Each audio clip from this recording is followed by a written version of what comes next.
నువ్వు ఏదైతే పేరు పలికినావో అలియాస్ రమేష్ రెడ్డి అనేది పోలీసు వాళ్ళు ఏమైనా అలియాస్ అని వాళ్ళు పెట్టినారు, నేను ఎప్పుడు చెప్పుకోవాలా. రెండోది, నాకు అగైనెస్ట్గా ఆ కేసు లేదు.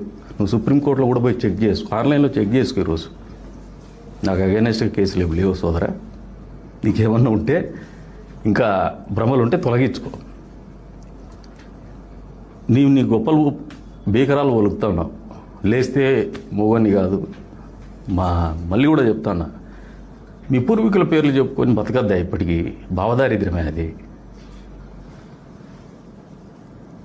ప్రొద్దుటూరులో తాలిబాన్లు ఎవరంటే ఎవరిని చెప్తారు? ప్రొకాష్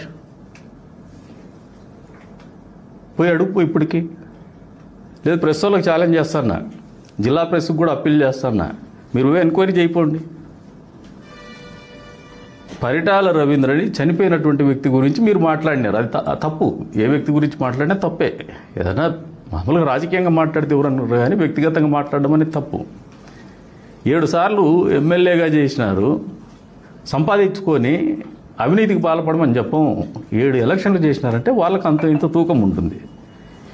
అసలు ఈ భారతదేశ ఆర్థిక పరిస్థితుల్లోనే 2006 తర్వాత ఆర్థిక పరిస్థితులు చాలా వేగవంతంగా మారినాయి. ప్రపంచీకరణ తర్వాత, పట్టణీకరణ తర్వాత. అందులో భాగంగా డబ్బు అనేది అందరికీ వచ్చిందయ్యా. అదేమి వాళ్ళకొకరికి రాలే, నీకొకరికి రాలే, నాకొకరికి రాలే.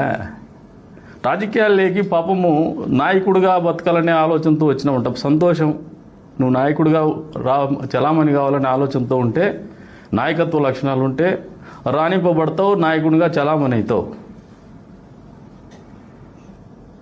దానికి ఒకసారి మామూలుగా రాజకీయాల్లో కామన్ సెన్స్ చెప్తున్నా, బేసిక్స్ కూడా తెలిసినట్లేవు మీకు. ఒకసారి ఏదో చూద్దామనే దానికి అవకాశం ఇస్తారు. ఎలక్షన్స్లో నిలబడితే గెలవచ్చు, ఓడిపోవచ్చు. ఒకవేళ ఓడిపోతే సింపతి ఉంటే మళ్ళీ కూడా ఏదైనా పాపం అనుకుంటే రెండోసారి ఆ సానుభూతి మీద ఏదో ఎమోషన్స్ మీద ఇచ్చి, దిస్ ఇస్ ఇండియన్ డెమోక్రసీ. కానీ తర్వాత మన పర్ఫార్మెన్స్ మీదే ఇస్తారు. నేను కూడా 5 ఎలక్షన్లు చేసిన, ఇండిపెండెంట్గా ఓడిపోయినా. తదుపరి 2 కాన్సిక్యూటివ్ లాసెస్ వచ్చినాయి. కానీ మీ మాదిరికి ఎప్పుడు పోయేసి ఈ ఎలక్షన్లో నాకు ఓటేసి గెలిపించకపోతే నేను చచ్చిపోతాను ఇప్పుడు చెప్పుకోలే. నేను ఇండ్లు వాకిలన్నీ అమ్ముకునే అని చెప్పుకోలే. నా దగ్గర డబ్బులు లేవు, నాకు ఓట్లు వేయండి, నా దగ్గర డబ్బులు లేక నేను ఇబ్బందుల్లో ఉన్నా అని చెప్పుకోలే. ఇబ్బందులు ఉన్నాయి, నీకు వస్తాయి, నాకు వస్తాయి. రాజకీయాల్లో ఇబ్బందులు అందరికీ ఉంటాయి, తప్పేం కాదు. ఇబ్బందులు ఉండడం తప్పు కాదు. కానీ దాన్ని చూపించుకొని తప్పినప్పుడే నువ్వు చచ్చిపోయినావు. నాయకుడు కాదు నువ్వు. నాయకునికి గొంతులో ప్రాణం పోతుందన్నా నవ్వుతూ బతికేవాడు నాయకుడు. అడుక్కునేవాడు నాయకుడు అవుతాడా? అడుక్కుంటూ వచ్చేది కాదు నాయకత్వం, ఛాత్రంతో వస్తుంది నాయకత్వం. రెండోది, మనిషి ఉంటావో లేవో అన్నావు. ప్రొకాష్ 23 ఏళ్ళు 24 ఏళ్ళు నా కులస్తుల గురించి నువ్వు చెప్తా ఉన్నావు. మా కులస్తులు ఇబ్బంది పడుతున్నారని మా జీవితమే పోగొట్టుకున్నాము. అసలు ఉంటామో పోతామో అనేది ఆ రోజులు మాకు తెలియదు. ఈ రోజు కూడా ఈ నిమిషంలో చనిపోవాల్సిన పరిస్థితి వస్తే స్వచ్ఛందంగా హ్యాపీగా నవ్వుతూ చచ్చిపోయే క్యారెక్టర్లు మావి. పుట్టగోసి నువ్వు బెదిరిస్తే బెదిరికునే నాయలు అనుకుంటున్నావా? నీ కొడువిళ్ళకో, నీ బాంబులకో, నీ కథలకో, నీ కార్ఖానకో ఏమనుకుంటున్నావు నువ్వు?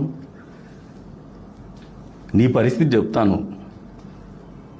పరిటాల రవి గారు ఎవరు నడుస్తుంటే పారిపోయి తాలిబాన్లుగా బతికారు. బాంబులు చుట్టికి పోయి అవి పేలితే చేతులు కాల్చుకొని బయట ఉంటే ఆడచొస్తాము అని చెప్పేసి ఆదర్శ్ నగర్ ఎమ్మెల్యే కాలనీలోకి పోయేసి ఇక్కడ ఉన్నాడు. ఇదే కేసులోనే మీ వాడే సీనియర్. వాళ్ళ ఇంట్లో నుంచి ఐస్ క్యూబ్స్ తెప్పించుకొని ఒలుగు తిక్కుంటాన్నారు. ఇది మీ పరిస్థితి. మేము పారిపోలా.